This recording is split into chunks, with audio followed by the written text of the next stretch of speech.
हमारे घर में सप्लाई कहाँ आती है? मीटर बोर्ड पे। ये मीटर बोर्ड रहता है, इस पे एमपीए वाले 2 वायर या 3 वायर, अगर 3 फेस का कनेक्शन लोगे तो 3 वायर, और सिंगल का फेस का कनेक्शन लोगे तो 2 वायर। ये मीटर बोर्ड पे छोड़ के चले जाएंगे। इसके बाद का ये जो कनेक्शन करना है, ठीक है, इसके बाद यहाँ पर क्या लग जाएगा? एमसीबी लग जाएगा। ठीक है, इसके बाद का कनेक्शन हमें देखना होता है। ठीक है, समझ में आ रहा है? इसके बाद का कनेक्शन हमें करना होता है। तो जब हम इसके बाद का कनेक्शन करेंगे तो सबसे पहले यहाँ पर क्या लाएगा? एक मेन स्विच बोर्ड लाएगा। ठीक है,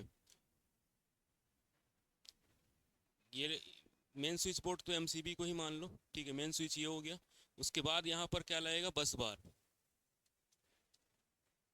बस बार, या हम क्या कह सकते हैं, इसमें क्या लाएगा? डिस्ट्रीब्यूशन बोर्ड लाएगा। Distribution board. तो अभी तक का ये जो सर्किट बना है, यहाँ से लेके यहाँ तक, ये मेन सर्किट है। ठीक है, यहाँ से लेके यहाँ तक क्या है? अभी ये मेन सर्किट है। तो यहाँ बस बार बना लेंगे या डिस्ट्रीब्यूशन बोर्ड बना लेंगे।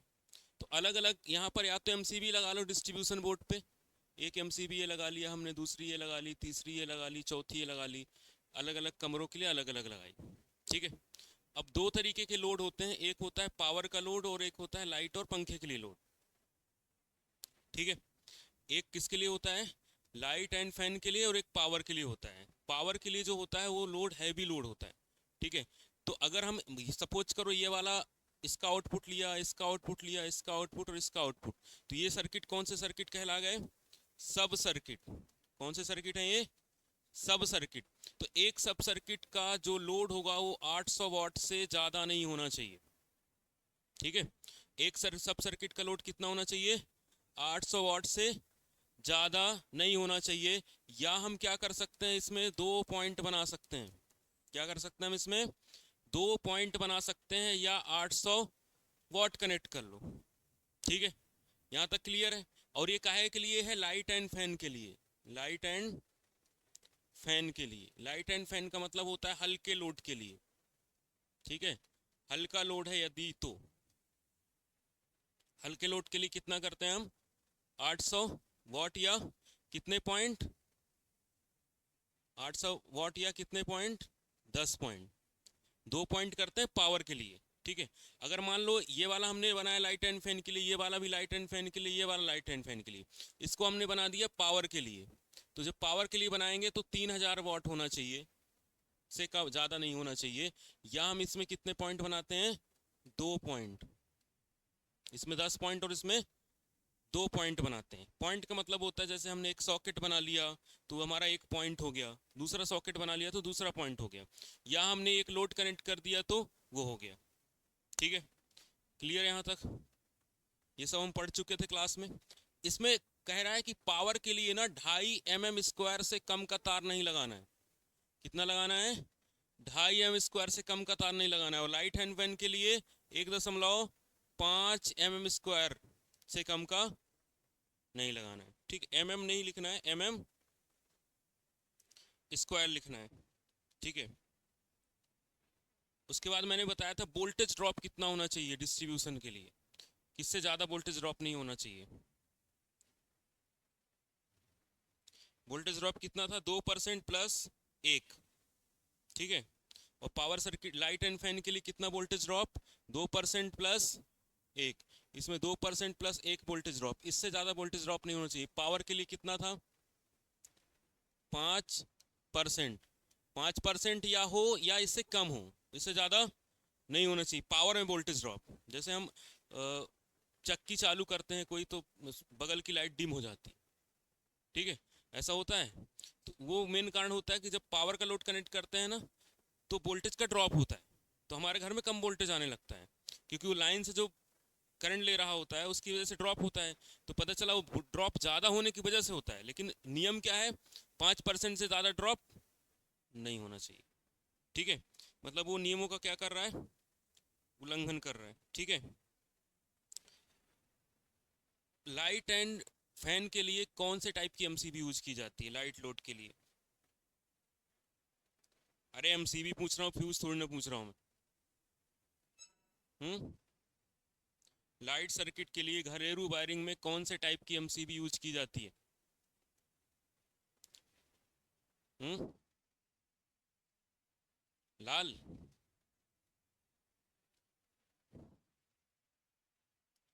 घरों पे कौन से टाइप की एमसीबी यूज करना है? व्हाइट या और से कौन से कलर का? व्हाइट या ग्रे कलर की आती है। ठीक है। कौन से क्लास में आती है? बी क्लास में। ठीक है। जो रेड कलर की एमसीबी होती है वो किसके लिए होती है? मोटर के लिए, पावर लोड के लिए। ठीक है। हैवी इंडक्टिव लोड के लिए, मोटर के लिए हम यूज करते हैं। और फूड मिक्सर के लिए कौन सा यूज करते हैं? मिक्सिंग लोड के लिए, लाइट, पंखा और सॉकेट के लिए ब्लू कलर की। घर में ब्लू कलर का भी लगा सकते हैं। ठीक है।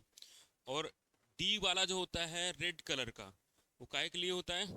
मोटर के लिए, इंडक्टिव लोड के लिए। ठीक है। इंडक्टिव लोड है यदि, तो हम उसमें किसका यूज करते हैं? क्लास डी का या रेड कलर का। ठीक है। उसके बाद एक होता है ब्लैक कलर का। ब्लैक कलर का काहे के लिए होता है? ब्लैक कलर की एमसीबी आइसोलेटर के लिए होती है। ठीक है। ब्लैक कलर की एमसीबी काहे के लिए होती है? आइसोलेटर के लिए होती है। उसमें किसी भी तरीके का सुरक्षा का कोई प्रावधान नहीं होता। हम ये सोच रहे हैं कि शॉर्ट सर्किट कर देंगे या ओवरलोड हो जाएगा तो क्या वो एमसीबी ट्रिप करेगी? तो आंसर है नहीं करेगी। ठीक है। अगर ज़्यादा उसमें सिर्फ क्या काहे के लिए है? वो बंद चालू करने के लिए। ठीक है। बंद चालू करने के लिए किसी, लेकिन किसी भी तरीके का सुरक्षा का साधन नहीं है। अर्थिंग से सुरक्षा के लिए, मतलब लीकेज करंट से सुरक्षा के लिए कौन से डिवाइस का उपयोग किया जाता है? लीकेज करंट से सुरक्षा के लिए कौन सी डिवाइस का उपयोग किया जाता है? एमसीबी काहे से सुरक्षा प्रदान करती है? शॉर्ट सर्किट और ओवरलोड से। ठीक है। फ्यूज काहे से सुरक्षा प्रदान करता है? शॉर्ट सर्किट और ओवरलोड से। लेकिन फ्यूज शॉर्ट सर्किट में तेजी से काम करता है ओवरलोड के कंपेयर में। ठीक है। तो कौन सी डिवाइस है जो लीकेज करंट से सुरक्षा प्रदान करती है? हम्म, क्या? फ्यूज या अर्थिंग? फ्यूज तो शॉर्ट सर्किट और ओवरलोड से हो गया ना। लीकेज करंट से सुरक्षा प्रदान कौन करता है? हम्म, तुम लोग घर जाके वो बनाए हो फाइल, नोट्स लिखे हो? क्योंकि नोट्स लिखते ना तो याद रहता कि कौन सी एमसीबी होती है उसके लिए। हम्म, लीकेज करंट के लिए कौन सी एमसीबी यूज होती है? ईएलसीबी। पढ़ाया था ईएलसीबी, याद है? ईएलसीबी और आरसीसीबी। हम्म, ईएलसीबी कहते हैं या उसको हम आरसीसीबी कहते हैं। उसका उपयोग काहे में किया जाता है? लीकेज करंट से सुरक्षा के लिए। अगर कहीं पर लीकेज करंट आया तो वो ट्रिप हो जाती है। ठीक है। अगर लीकेज करंट आएगा तो वो ट्रिप हो जाएगी। उसका नाम क्या है? आरसीसीबी।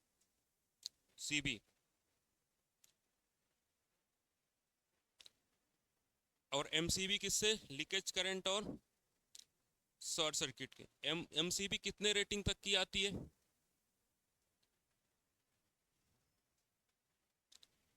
63 एम्पियर तक। कितने तक आती है? 63 तक। 63 एम्पियर से ज्यादा के लिए कौन सी डिवाइस यूज करेंगे एमसीबी की जगह पे? हम्म, फ्यूज तो शुरू से ही चालू हो जाता है। हम्म, किटकैट फ्यूज कितनी रेटिंग तक का आता है? हम्म,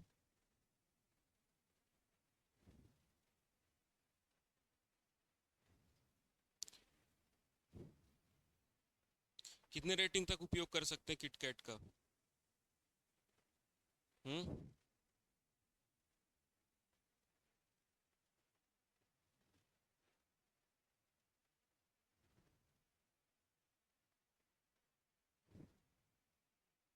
ईएलसीबी कितने पोल की आती? कितने कितने पोल की आती? हम्म 3 पोल की एलसीबी आती है? मतलब कुछ भी नहीं पढ़ते तुम लोग। ईएलसीबी सिर्फ 2 पोल की आएगी या 4 पोल की आई थी?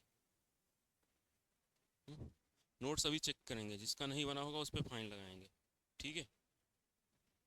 वैसे तो पढ़ोगे नहीं, कितनी भी कोशिश कर लो। हम्म ईएलसीबी का नाम आरसीसीबी भी होता है, ठीक है?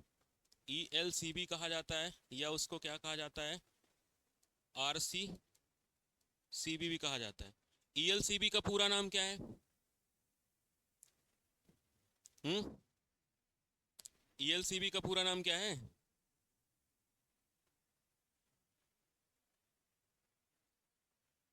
लोड सर्किट ब्रेकर, नए नए नाम खोज रहे हो तुम, ठीक है? ईएलसीबी का नाम में नया क्यों जोड़ रहे हो? ईएलसीबी का नाम क्या है? अर्थ लीकेज सर्किट ब्रेकर। अर्थ लीकेज सर्किट ब्रेकर नाम है इसका। आरसीसीबी का क्या नाम है? Residual case circuit breaker. कुछ भी याद नहीं रहता। ये काहे से सुरक्षा करता है? लीकेज से। काहे सुरक्षा करता है? लीकेज करंट से। कि लीकेज करंट अगर किसी की बॉडी में आ गया तो ये क्या का हो जाएगा? ट्रिप हो जाएगा, ठीक है? और एमसीबी जो होता है ये यूज होता है 63 एम्पियर तक के लिए, ठीक है? और ये क्या करता है? हमें शॉर्ट सर्किट और शॉर्ट सर्किट एंड ओवरलोड से, शॉर्ट सर्किट और ओवरलोड दोनों से सुरक्षा प्रदान करता है ये, ठीक है? शॉर्ट सर्किट और ओवरलोड दोनों से सुरक्षा प्रदान करता है एमसीबी, ठीक है? लेकिन अर्थिंग से सुरक्षा प्रदान नहीं करेगा। अगर लीकेज करंट हो गया तो उससे सुरक्षा प्रदान नहीं करेगा। तो ईएलसीबी एमसीसीबी के बाद आता है, इन दोनों को मिला के बनाते हैं, उसका नाम क्या है? हैं? दोनों को मिला के बनाते हैं।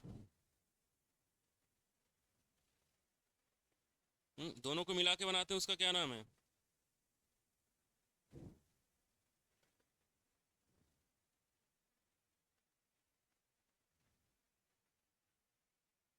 हम्म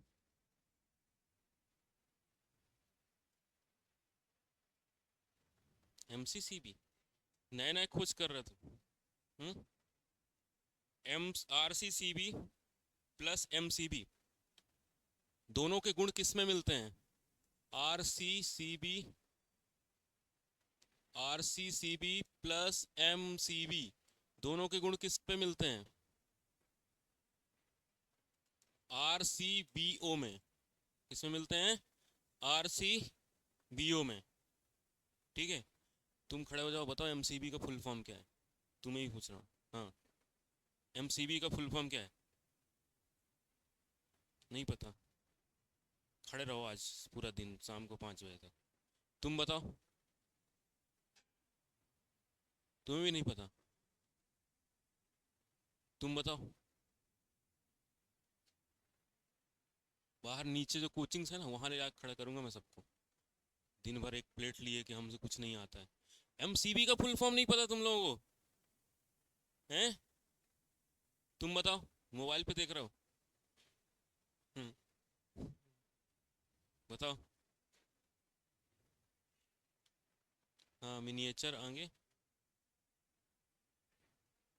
करंट ब्रेकर। मिनिएचर है बस, पढ़ता है पाए थे क्या मोबाइल? हैं? तुम बताओ।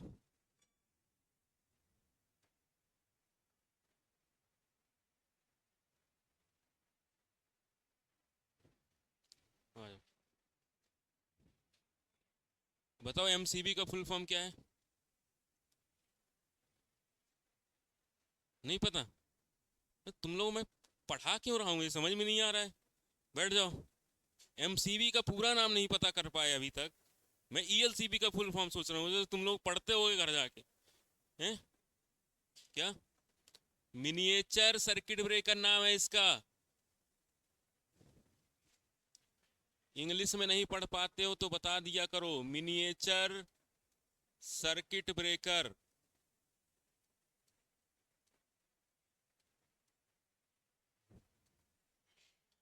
क्योंकि जैसे क्लासेस चलती है ना आईटीआई में बाकी जगह पे, तो बस इतना पूछ लेंगे क्लास खत्म हो जाती है, एमसीबी होता है या ऐसे करता है। तुम लोगों को इतना कंटेंट दिया जा रहा है, थोड़ा बहुत पढ़ो तो जीवन में।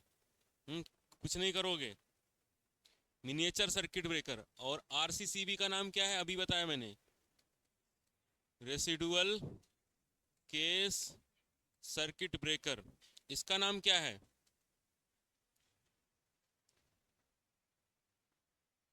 इसका नाम है रेसिडुअल करंट सर्किट ब्रेकर। ठीक है। सी देखो ये इस आर का मतलब है रेसिडुअल करंट। ठीक है। इस आर का मतलब क्या है? Residual current. इस सीबी का मतलब क्या है? Circuit breaker. ठीक है, सर्किट ब्रेकर। इसका क्या है? Circuit breaker. ठीक है। ओ का मतलब है विथ ओवर करंट प्रोटेक्शन। ठीक है।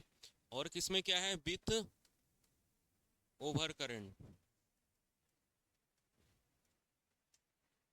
इसमें ओवर करंट और शॉर्ट सर्किट से भी सुरक्षा है, और रेसिडुअल करंट से भी सुरक्षा है, अर्थिंग से भी सुरक्षा है। तो आरसीसीबी जब हम लगाएंगे ना, तो इसमें सारी तरीके की सुरक्षा मिल जाएगी। अगर कोई किसी कहीं पर लीकेज करंट है, वो भी सही हो जाएगा, उसमें भी ट्रिप हो जाएगा। शॉर्ट सर्किट आएगा तब भी ट्रिप हो जाएगा, ओवरलोड आएगा तब भी ट्रिप हो जाएगा। ठीक है। लेकिन इसकी खास बात ये है ना, आरसीसीबी अगर मिक्स होके आ रहा है, तो ये आरसीबीओ जो है, या तो ये 2 पोल का आएगा, या कितने पोल का आएगा? 4 पोल का आएगा। 2 पोल का बनाया जाएगा या 4 पोल का बनाया जाएगा, क्योंकि ये जो आरसीसीबी होता है, ये चुंबक के सिद्धांत पे काम करता है। तो चुंबक में कितने पोल होंगे? 2 पोल होंगे या 4 पोल होंगे। ठीक है। अगर कोई कहे चुंबक में 3 पोल होते हैं, ठीक है, तो वो फिर क्या है? गलत है ना। 3 पोल कैसे हो सकते हैं? 2 ही पोल बनेंगे। ठीक है। एक साउथ पोल और एक नॉर्थ पोल बनेगा, या तो फिर 4 बनेंगे, साउथ पोल और एक नॉर्थ हो गया, फिर साउथ और फिर नॉर्थ हो गया, तो कितने बनेंगे? 4 बनेंगे। ठीक है। तो पोल हमेशा किसके रूप में बनाए जाते हैं? पेयर के रूप में। ठीक है।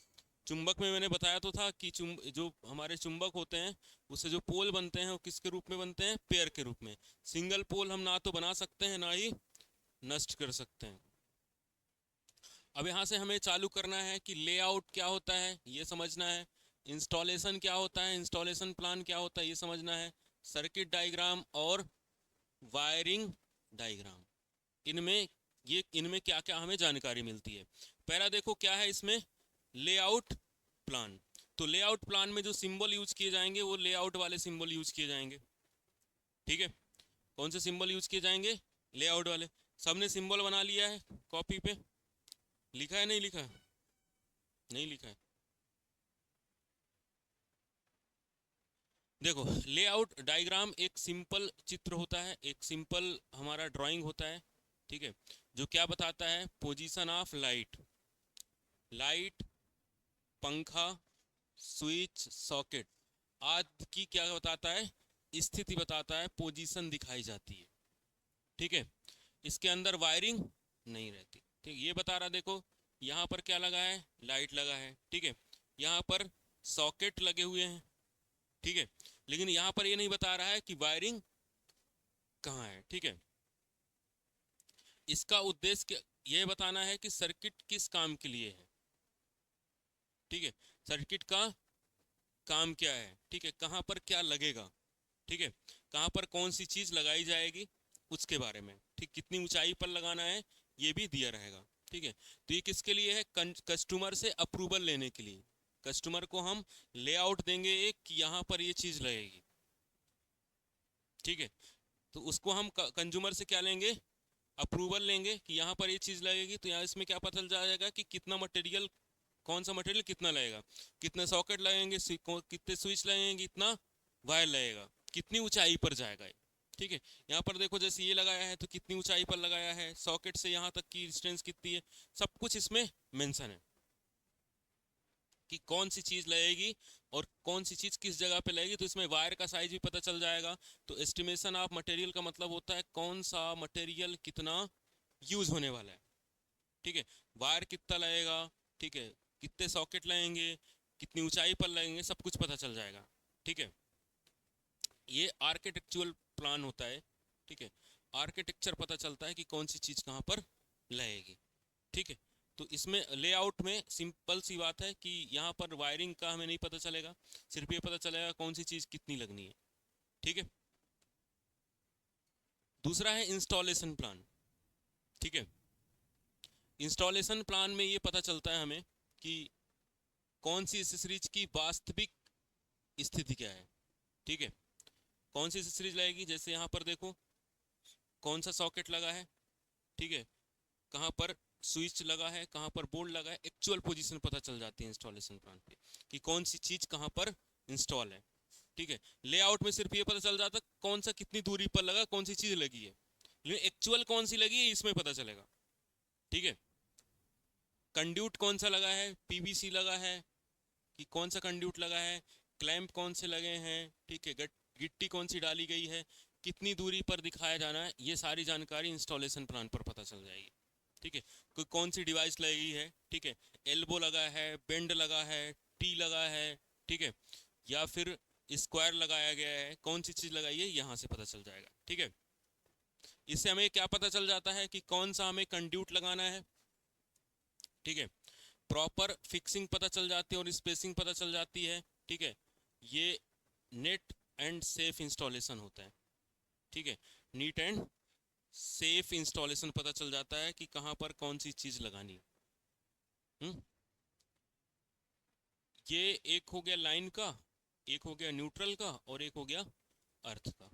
ठीक है, तो यहाँ पे पॉइंट्स बने हुए। उसके बाद हमें सर्किट डायग्राम, सर्किट डायग्राम से ये पता चलता है कि किस तरीके से कौन सी डिवाइस हमें कनेक्ट करनी है। ठीक है, सर्किट डायग्राम क्या शो करता है कि इलेक्ट्रिकल का कनेक्शन कैसे करना है। ठीक है, उसमें स्टैंडर्ड सिंबल का उपयोग कर जाते हैं और ये पता चलता है कि करंट कैसे फ्लो होगा, सर्किट में करंट किस तरीके से फ्लो होगा। लेकिन इसमें देखो ये नहीं पता है कि कहाँ पर लगा हुआ है, कितनी ऊंचाई पर लगा हुआ है, कितनी दूरी पर लगा है, कंड्यूट कौन सा लगा, ये सब नहीं पता चलेगा। देखो हम यहाँ पर क्या कर रहे हैं, एक बल्ब है, एक लैंप को हम दो स्थान से कंट्रोल कर रहे हैं, ये एक टू वे स्विच है और दूसरा टू वे स्विच ये है। ठीक है, दो यहाँ पर क्या है, टू वे स्विच हैं। तो इस लैंप को हम यहाँ से एक बार दबाएंगे तो ये जलेगा, यहाँ से दबाएंगे तो फिर से ये जलेगा। ठीक है, तो एक लैंप को यदि हम दो स्थान से कंट्रोल करना चाहते हैं, इसका नाम है स्टेयर केस वायरिंग। ये इसका प्रैक्टिकल हमें करना है। क्या नाम है इसका, स्टेयर केस वायरिंग, सीढ़ी की वायरिंग हम कह सकते हैं इसको। ठीक है, सिंपली सीढ़ी की वायरिंग भी कह सकते हैं, स्टेयर केस वायरिंग है। ठीक है, इसमें हमें ऑपरेशन पता चलता है, फॉल्ट फाइंड करना इजी होता है, और ट्रेनिंग और एक्सप्लेनेशन के लिए हम इसका यूज कर सकते हैं। ठीक है, तो हमें जैसे पता चला कि फॉल्ट है, तो कहाँ पे फॉल्ट है, जब तक सर्किट डायग्राम हमें नहीं पता होगा कि कैसे कौन सी चीज़ें कनेक्टेड हैं, तो हम फॉल्ट नहीं ढूंढ सकते। ठीक है, तो अगर फॉल्ट ढूंढना है, ऑपरेशन समझना है, ट्रेनिंग लेनी है, तो किसकी ज़रूरत पड़ती है, सर्किट डायग्राम की ज़रूरत पड़ती है। जैसे मैंने कहा कि एक हमें एनर्जी मीटर कनेक्ट करना है, तो एनर्जी मीटर का सबसे पहले क्या समझाया जाएगा, सर्किट डायग्राम का कनेक्शन समझाया जाएगा कि कौन सी चीज़ यहाँ पे कनेक्ट होंगी, किस जगह पे लगाना है, कैसे लगाना है, उसके लिए क्या चाहिए, हमें इंस्टॉलेशन प्लान चाहिए। ठीक है, लेआउट तो दिया जाता है कंज्यूमर के अप्रूवल के लिए कि कौन सी डिवाइस कितनी लगेगी और कितना सामान लगना है, उसके लिए लेआउट बनाया जाता है। ठीक है, उसके बाद आते हैं वायरिंग डायग्राम में। ठीक है, वायरिंग डायग्राम में हमें क्या पता चलता है, एक्चुअल वायरिंग का पाथ किस तरीके से होगा। ठीक है, कंपोनेंट की पोजीशन क्या होगी। ठीक है, वास्तविक मार्ग क्या होगा, उपकरण की वास्तविक स्थिति क्या होगी, किस तरीके से दिखाई जाएगी। ठीक है, यह मेंटेनेंस और फॉल्ट ढूंढने में क्या करता है, मदद करता है। मेंटेनेंस के समय हमारे पास क्या होना चाहिए, वायरिंग डायग्राम होना चाहिए। ठीक है, तो केबल का साइज, लेंथ का एस्टिमेशन पता चल जाता है। ठीक है, फ्यूचर में रिपेयर वर्क के बारे में पता चलता है, और कंज्यूमर का क्या होता है, हमारे पास रिकॉर्ड होता है कि कस्टमर का कि कहाँ के घर में कौन सी वायरिंग की गई है। ठीक है, ये टू वे स्विच लगा है, वही जो वहाँ पर स्टेयर केस वायरिंग थी ना, उसी का यहाँ पर हमने क्या लिया है, वायरिंग डायग्राम बनाया। समझ में आ गया, वायरिंग डायग्राम यहाँ पर बना दिया गया। देखो यहाँ पर न्यूट्रल डायरेक्टली दिया गया है। ठीक है, फेस वाला अर्थिंग का कनेक्शन इसमें नहीं किया गया क्योंकि सिंगल लैंप है, उस लैंप पर कहीं पर मेटालिक पार्ट कोई है नहीं, कहाँ पर अर्थिंग दोगे। उसके अर्थिंग देने की ज़रूरत नहीं है। अर्थिंग किसको दिया जाता है? जब कहीं पर किसी उसका मेटालिक पार्ट हो। हाँ, कूलर अगर लोहे वाला है तो अर्थिंग करना ज़रूरी होगा उसकी बॉडी को, ठीक है। लोहे वाला यदि कूलर है तो अर्थिंग करना ज़रूरी हो जाएगा फिर, ठीक है। तो वायरिंग डायग्राम भी हमें बनाना रहेगा, ठीक है। अब सबसे पहले वायरिंग का सीक्वेंस क्या होता है, प्लानिंग क्या होती है, किस तरीके से हम प्लानिंग करेंगे। तो सबसे पहले क्या करेंगे, हम लेआउट डायग्राम बनाएंगे। तो लेआउट में हमें क्या पता चल जाएगा, कस्टमर से अप्रूवल ले लेंगे कि यहाँ यहाँ ये चीज़ें लगनी है और इतना एस्टिमेशन होगा, ठीक है। फिर उसके बाद क्या बनाएंगे, हम इंस्टॉलेशन प्लान बनाएंगे कि कौन सा कंड्यूट लगना है, ठीक है, किस तरीके की एसेसरीज लगानी है, ठीक है। यहाँ पे तो हमने एक रफ मट आइडिया लिया था कि क्या क्या चीज़ें कितनी हाइट पर लगेंगी, ठीक है, एक एस्टिमेशन बनाया था। इससे हमें एक्चुअल पता चल जाता है कि कौन सी डिवाइस हमें कहाँ पर लगानी है और किस प्रकार की लगानी है, ठीक है। सर्किट डायग्राम काहे के लिए होता है, एक्चुअल में करंट किस तरीके से फ्लो होगा उसके लिए, ठीक है। इसका ऑपरेशन समझने के लिए कि किस तरीके से ऑपरेट करेगा, ठीक है। और वायरिंग डायग्राम से हमें क्या पता चलता है, हाँ, वायर कहाँ कहाँ से गया हुआ है, किस तरीके से गया हुआ है, ठीक है। और ये हमारा इससे क्या बन जाता है, हमारा एस्टिमेट बन जाता है, ठीक है। तो जो बड़ी बिल्डिंग्स होती हैं तो उसमें वायरिंग का क्या होता है, इंस्टॉलेशन प्लान भी रहेगा उनके पास, लेआउट भी रहेगा। लेआउट तो शुरू में काम आता है, बाद में जरूरत नहीं पड़ती। सर्किट डायग्राम, वायरिंग डायग्राम, ठीक है। अब यहाँ पर हम कुछ समझेंगे कि BIS का पूरा नाम क्या है, ब्यूरो ऑफ इंडियन स्टैंडर्ड, और NEC, ठीक है, नेशनल इलेक्ट्रिसिटी कोड, ठीक है, के कुछ नियम होते हैं, ठीक है। नेशनल इलेक्ट्रिकल कोड और ब्यूरो ऑफ इंडियन स्टैंडर्ड, इनके कुछ नियम हैं। ऐसा नहीं है कि हम वायरिंग जैसे चाहें वैसे कर सकते हैं, ठीक है। नियमों का पालन करते हुए करना है। जैसे नियम यह है कि अगर आप गाड़ी चलाएंगे तो हेलमेट पहन के चलाएंगे, हम अगर नहीं चलाते हैं तो हमें खतरों से खेलने का शौक है। कोई उड़ा के जाएगा अगर, तो हेलमेट पहने रहोगे तो ज़्यादातर चांसेस से बच जाओगे, ठीक है। ये दूसरा कारण है, हमने एक बहुत बड़ा बीमा करा के रखा है ना। 1 आध करोड़ रुपए आने वाले हैं। बीच में आ रहा था ना कि जो जैसे कोई भीख उख मांग रहा है, उसको पकड़ लिए, किसका कोई नहीं है, उसका बीमा कर दिए, फिर उसको मार दिए, फिर उसके पैसे निकाल लिए, ठीक है। तो वैसा वाला कहानी। तो उसी तरीके से यहाँ पर नियम होते हैं काहे के, इलेक्ट्रिसिटी के, कि हमें कौन से नियमों का पालन करते हुए वायरिंग करनी है, ठीक है। कौन से नियमों का पालन करते हुए वायरिंग करनी है। वायरिंग के लिए पहला रूल ये कहता है, जो एक्ट कौन सा है, 1910 का, ठीक है। आई रूल 1956 में BIS स्टैंडर्ड दिया गया है, ठीक है। इसमें कहा गया है कि only ISI mark accessories shall be use. ISI mark वाली एसेसरीज का ही उपयोग किया जाएगा, ठीक है। जितने भी हम डिवाइसेस लगाएंगे सब में कौन सा मार्क होना चाहिए, ISI मार्क होना जरूरी है। ISI मार्क अगर नहीं है तो उस डिवाइस का हम कहाँ उपयोग नहीं करेंगे, वायरिंग में। कोई भी डिवाइस है उसमें ISI का मार्क होना जरूरी है। ISI मार्क क्या होता है कि जैसे आप कोई चीज़ बनाना चाह रहे हो, कोई भी डिवाइस बनाना चाह रहा है, तो आपको इंडिया से, इंडियन स्टैंडर्ड से क्या लेना पड़ता है, सर्टिफिकेट लेना पड़ता है, ठीक है। जैसे हम इलेक्ट्रिसिटी का काम करना चाहते हैं तो हम क्या करेंगे, ITI करेंगे, फिर पेपर देंगे, तब पास होंगे, उसके बाद हम इलेक्ट्रिकल का काम कर सकते हैं, ठीक है। वैसे तो करता कोई भी कर रहा होता है, ठीक है। कोई भी कर रहा होता है घर में, लाइन खोल के टच करके भी देखता है कि फेस आ रहा है कि नहीं आ रहा है, ठीक है। एक बार मैंने एक अंकल को देखा तो लाइट नहीं थी, तो फेस को टच करके देख रहा है कि झरना आ रहा है कि नहीं झर रहा है। मतलब बहुत टैलेंटेड लोग होते हैं जो इस तरीके की वायरिंग करते हैं। नहीं, अभी जिंदा होंगे पता नहीं, अब तो बहुत पहले की बात है। तो वो मतलब फेस न्यूट्रल, जैसे अपन टेस्टर्स चेक करते हैं ना कि फेस आ रहा है कि नहीं आ रहा है, तो 3 4 तारे थे तो टच करके देख रहे थे, ऐसे टच करके चेक कर रहे थे कि आ रहा है कि नहीं आ रहा है, ठीक है। तो ISI मार्क जब परमिशन लेने हम जाते हैं तो जो हम डिवाइस बनाते हैं उसकी टेस्टिंग होती है, ठीक है। जैसे एक हेलमेट मिल जाता है, सड़क के किनारे बेचते रहते हैं 200 रुपये में, पुलिस वाले ना पकड़े उसके लिए आदमी 200 रुपये का हेलमेट ले लेता है। उस हेलमेट को एक बार ज़मीन पे पटकोगे तो उसके 4 टुकड़े हो जाएंगे, ठीक है। लेकिन आईएसआई मार्क वाले हेलमेट में नहीं होंगे, क्योंकि आईएसआई में पहले टेस्टिंग की गई है हेलमेट की, उसके बाद सर्टिफिकेट दिया गया है कि जो आप हेलमेट बना रहे हो उसमें किसी भी तरीके का डिफेक्ट तो नहीं है, ठीक है। क्योंकि अगर हेलमेट इंसान के गिरने से हेलमेट टूट गया तो फिर काहे की सुरक्षा, ठीक है। तो सर भी फूट जाएगा, फिर तो उसे कोई सुरक्षा नहीं मिलेगी।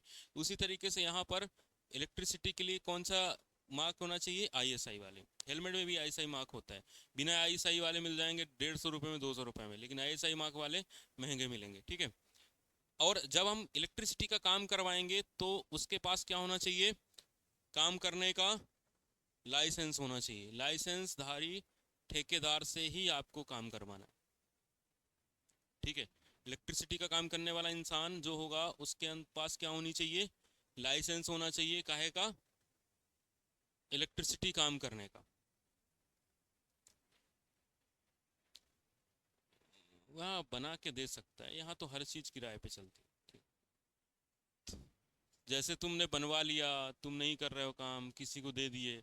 मेडिकल में बहुत सारे ऐसे रहते हैं कि फार्मेसी कर लिए, लाइसेंस बनवा लिए, काम कोई और कर रहा होता है, दवाई कोई और बेच रहा होता है,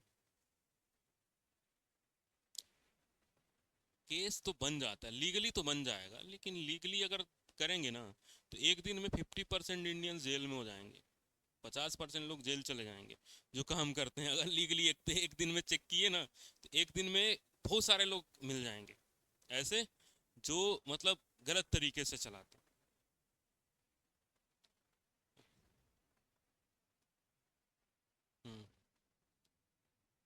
वो तो कोई शिकायत किया होगा, वो जनरली फिर छूट भी जाते हैं।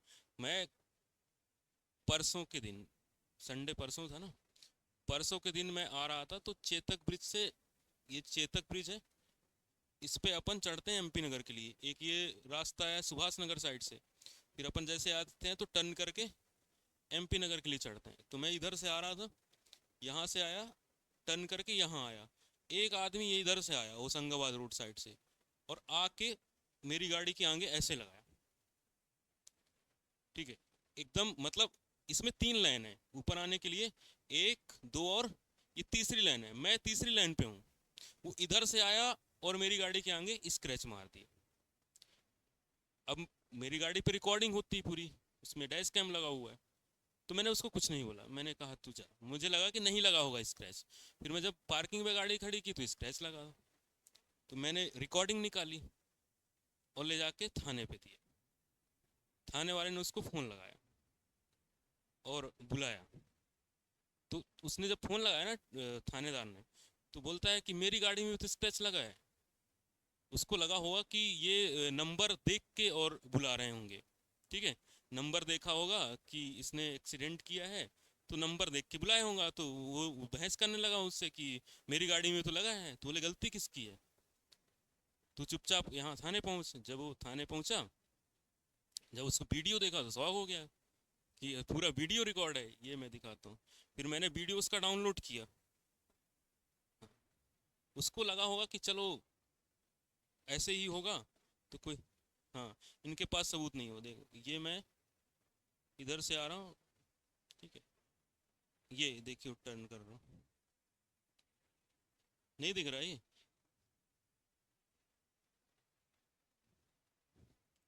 1 मिनट इस पे,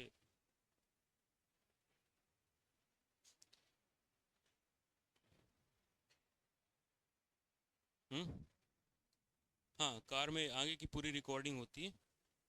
तो उसको लगा होगा कि ये ऐसे ही बोल रहे होंगे, तो मैं, देखो अब दिखेगा। हम्म, देखो अब दिख रहा है, ये गाड़ी आगे लगाई, ये पीछे किया, मैं इस वाले तीसरे लाइन पे हूँ, फिर ये चला गया। तो मैंने कुछ नहीं बोला, मैंने कहा तुम जाओ, अगर गाड़ी में कुछ हुआ होगा। हाँ, वो कार से ही था। तो मुझे लगा कि वो सीख रहा है, देखो ये यहाँ से समझ में आएगा, ये मैं जा रहा हूँ आराम से ये, और मैंने तुरंत क्या किया, ब्रेक मार दिया। अगर मैं थोड़ा सा और आगे बढ़ाता ना तो आगे का पूरा एरिया उड़ जाता। अब उसको लगा होगा कि यार बस ऐसे ही बोल रहे होंगे, ठीक है, उसको नहीं पता कि पूरा सबूत है, फिर बोलता है मैं पैसे दूंगा। जो भी कर चलाएगा वो पुलिस वाला गलती से नहीं किया होगा। मुझे लगा कि वो गाड़ी चलाना सीख रहा है, लेकिन वो 10 साल से चला रहा। बोला मैं 10 साल से चला रहा हूँ। बोला वो मैं एक जगह जा रहा था, वो मंत्री जी से मिलने जा रहा था। मैंने कहा मंत्री जी से मिलने जाओगे तो क्या सबको उड़ाते हुए जाओगे? तो वो ऐसे बोल रहा था कि पुलिस वाले भी थोड़ा सा इज्जत करेंगे मेरी। मैंने कहा तुम प्रधानमंत्री से मिलने जाओ, लेकिन ऐसा थोड़ी ना कि तुम हमें उड़ाते हुए जाओगे। हैं?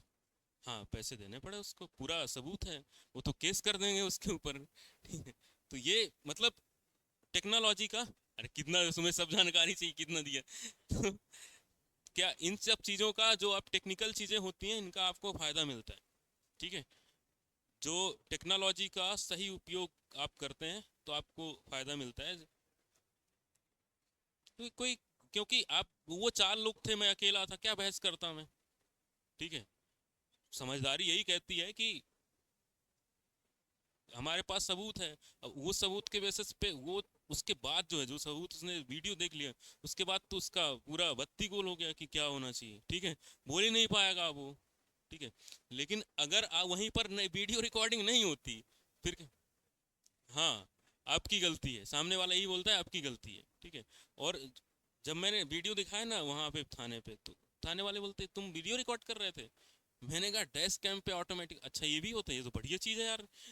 हम भी लगवाते हैं अपनी गाड़ी में। ठीक है, तो ये होता है टेक्नोलॉजी जो है ना। एक 10th क्लास में जो एसे राइटिंग होती है, एसे राइटिंग में लिखाया जाता है ना, साइंस से रिलेटेड ऐसे राइटिंग रहता है, तो साइंस पे हम लिखते हैं, तो हिंदी वाले जैसे लिखते हैं कि विज्ञान जो है वो वरदान है और अभिशाप। ठीक है, वर्शिप और, हाँ, तो उसमें विज्ञान जो है एक वरदान है, वो चीज़ भी सही है, और एक अभिशाप भी है। ठीक है, वरदान कैसे है कि आप उसका सही उपयोग कैसे करते हो। ठीक है, तो वो वरदान है। और अभिशाप क्या है, उसका आप गलत उपयोग कैसे करते हो। ठीक है, आप लोगों का पैसा निकाल लेते हो, ठीक है, ऑनलाइन, वो क्या है, अभिशाप है। ठीक है, आप, वरदान क्या है, आप जो न्यूज़ चाहो यहाँ बैठ के, आप इंडिया में बैठ के पूरे विश्व की न्यूज़ जान सकते हो। बुक्स, जो बुक नहीं मिल रही है वो बुक भी आपको ऑनलाइन अवेलेबल हो जाएगी। ठीक है, और अभिशाप क्या है, रील सरका रहे हैं दिन भर से। ठीक है, फिर दिन भर से शाम तक रील सरकाए जा रहे हैं। ठीक है, तो 2 4 10 मिनट, लेकिन रील में ये होता है ना, एक बार देखना आदमी चालू करता है ना तो पता नहीं चलता, और उसकी लत ऐसे लगते जाती है ना कि खत्म ही नहीं होता हो जब तक डेटा ना खत्म हो जाए, है ना। या डेटा खत्म हो जाएगा तो फिर डेटा डाल लेंगे। ठीक है, और बहुत सारे लोग रात को 11 बजे फोन लगाएंगे, यार वो 20 रुपए वाला रिचार्ज कर देना, वो डेटा वाला। ठीक है, हाँ। चलो अब वापस आते हैं टॉपिक पे। अब हम बात करते हैं सब सर्किट की। ठीक है, तो सब सर्किट में लाइट एंड फैन सब सर्किट अभी बताया था, कितने पॉइंट बनाना है अधिकतम? 10 point, light, fan plus socket, 6 ampere का सॉकेट, यानी कि 15 एम्पियर के सॉकेट का बना दिए। ठीक है, कितने एम्पियर का? 6 एम्पियर के सॉकेट के साथ आप कितने पॉइंट बना सकते हो? 10 पॉइंट। एक लाइट का, एक पंखे का, मतलब लाइट हमने अगर 5 लगा दी तो 5 पॉइंट खत्म हो गए हमारे। ठीक है, पंखे लगा दिए 4 तो 9 पॉइंट हो गए। एक ही सॉकेट लगेगा फिर, जो हम लेते हैं, लेके आ जाते हैं ना कि एक काम करो 10 सॉकेट वाला दे दो, बोर्ड लेके ला के लगा दे तो सारे काम वहां से होते रहेंगे।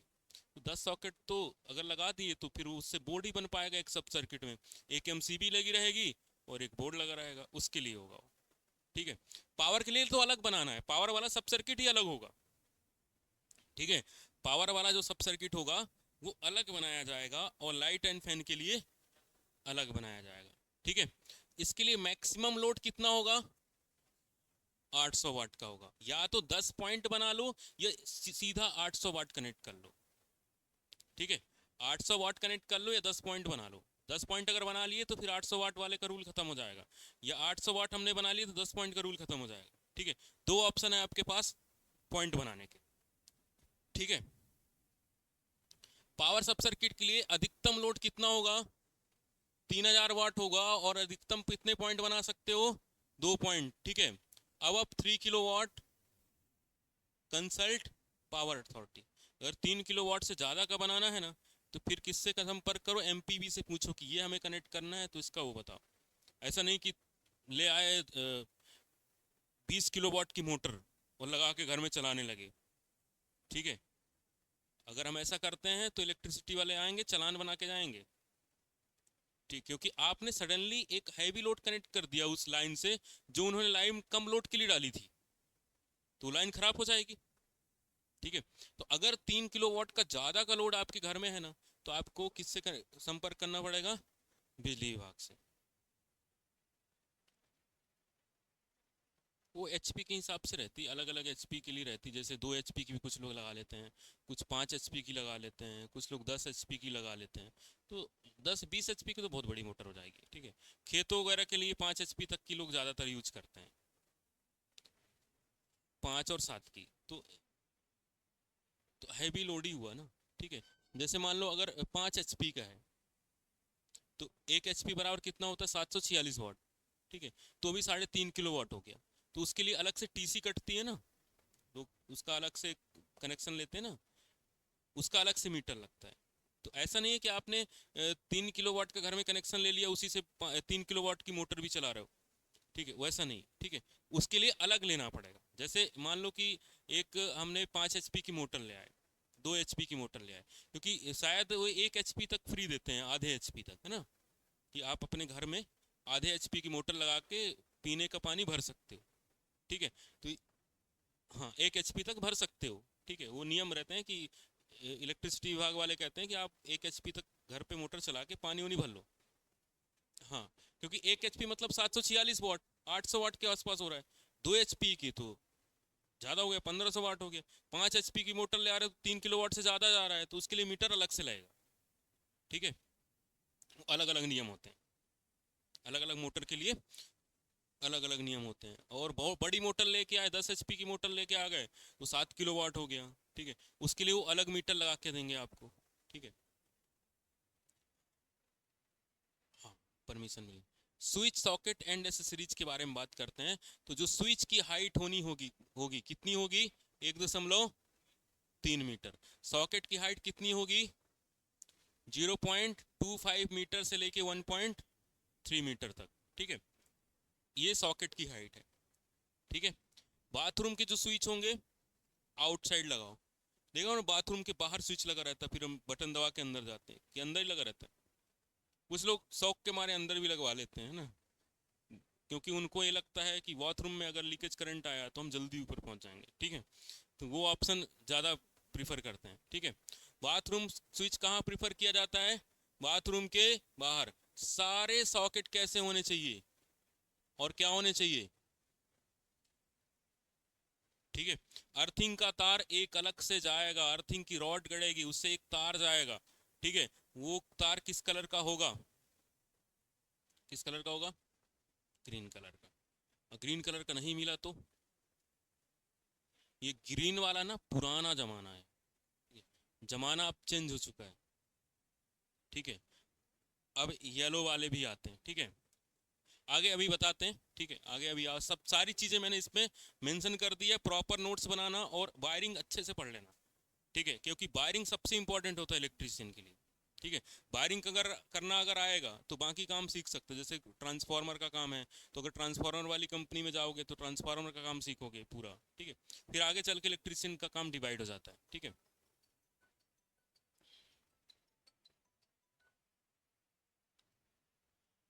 उसके बाद फैन और फ्लेक्सिबल कोट की बात हो रही।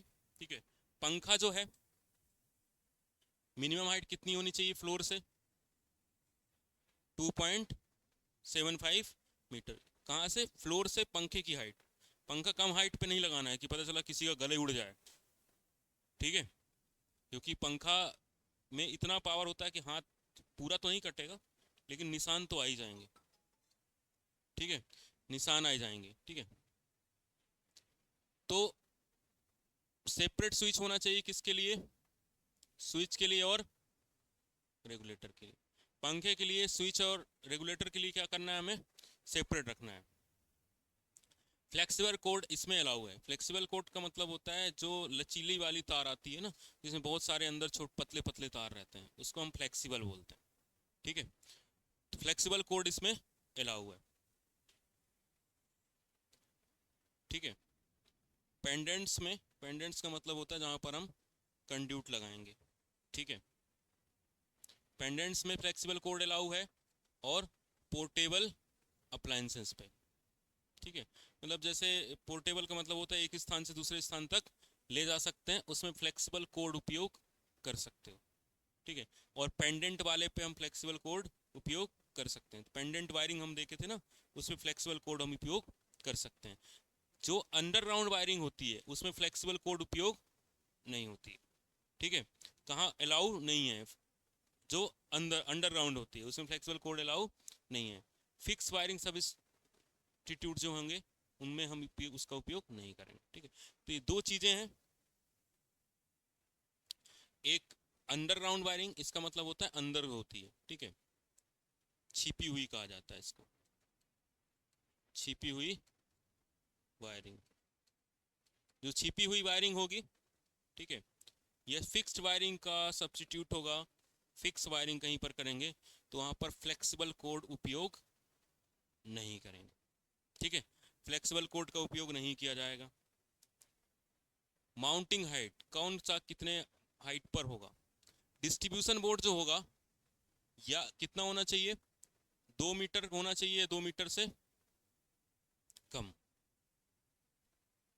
ठीक है, 2 मीटर या 2 मीटर से। उसके बाद लाइट फिटिंग कितने पे की जाएगी, 2.5 मीटर, 2.25 मीटर, ज्यादा या कम। जैसे लाइट फिटिंग देखो गई है ना, कितने पे की गई है, 2.5 मीटर पे, 2.25 पे। स्विच कितना पे लगाना है, 1.3 मीटर के बराबर होना चाहिए या कम होनी चाहिए। कितना ऊंचाई पे स्विच ना लगा दो कि हाथ ही ना पहुंचे। ठीक है, सीलिंग फैन का क्लियरेंस 2.4 मीटर या उससे ज़्यादा होना चाहिए। जैसे हमने यहाँ देखा ना कि सीलिंग फैन कितने पे लगाना है, 2 मिनिमम हाइट फ्रॉम 2.75। ठीक है, 2.4 भी हो जाए तब भी चलेगा, या उससे ज़्यादा चलेगा। ठीक है, और बहुत ज़्यादा ऊंचाई पे ना लगा दो कि फिर उससे हवा ही ना आए। ठीक है, हाँ नहीं, पंखा लगाने का मतलब क्या निकलेगा। ठीक है, अब देखो यहाँ पर जो हम वायरिंग करते हैं ना, उसका लेआउट चेक करने के लिए कुछ इंस्ट्रूमेंट उपयोग किए जाते हैं। ये पहला है प्लम बॉब, इसको बोलते हैं साहुल। ठीक है, स्प्रिट लेवल होता है, और वाटर लेवल होता है, और चौक की लाइनें भी खींच ली जाती हैं। ठीक है, ये अक्सर काम करते हुए देखा होगा लोगों को। ठीक है, चौक वाली लाइन भी खींचते हैं, एक धागा भिगो के रखते हैं, उससे भी मार्किंग कर लेते हैं। ठीक है, वाटर लेवल भी होता है कि प्रॉपर वो है कि नहीं है। ठीक है, इसमें देखो ये प्लम बॉब, ये क्या नापता है, साहुल। ठीक है, ये क्या नापता है, वर्टिकल लाइन। जो तुम वायरिंग कर रहे हो वो पूरी वर्टिकल है कि नहीं है। पता चला तुमने वायरिंग की और टेढ़ी है, तुम जो वायरिंग कराने वाला बोलेगा तुमने टेढ़ी वायरिंग करी है। ठीक है, क्या बोलेगा वो, टेढ़ी वायरिंग करी है, तो सबसे कम चेक करके तो बता सकते हो तुम्हारी दीवार ही टेढ़ी है। ठीक है, उसकी दीवार भी चेक कर सकते हो। तो ये देख, क्या चेक करने के लिए प्लम बॉब का के लिए होता है, वर्टिकल लाइन चेक करने के लिए। ठीक है, ये हमारा water level indicator spirit level है। स्प्रिट लेवल पे पानी भरा रहता है, बुलबुला अगर बीच में आ गया है तो सही है, बबल कहाँ आना चाहिए, बीच में। ये क्षैतिज चेक करने के लिए किया जाता है। जैसे तुमने वायरिंग की तो बोलेगा फ्लैट नहीं है, फ्लैट चेक, जैसे ये सरफेस फ्लैट है, कैसे पता चलेगा फ्लैट है, इसके ऊपर स्प्रिट लेवल रखोगे ना, तो जो उसमें वो है, बबल है, वो कहाँ पे आ जाएगा, बीच में आ जाएगा, सेंटर पे। ठीक है, क्लियर सबको, बन जाएगा। ये पाइप होता है जिसमें पानी भरा रहता है, ये दोनों साइड पे बराबर मार्किंग है कि नहीं है, जो दीवार पे मार्किंग करी है दोनों साइड बराबर है कि नहीं है, वो चेक करने के लिए। ठीक है, ये सीलिंग फैन जब लगाओगे ना तो इस तरीके से वायर बाहर निकालना है। ठीक है, चौक लगी डोरी को खींचकर ऐसे छोड़ देते हैं। ठीक है, वो फॉरेन वाला कर रहा है, अपने यहाँ तो ऐसी से। ठीक है।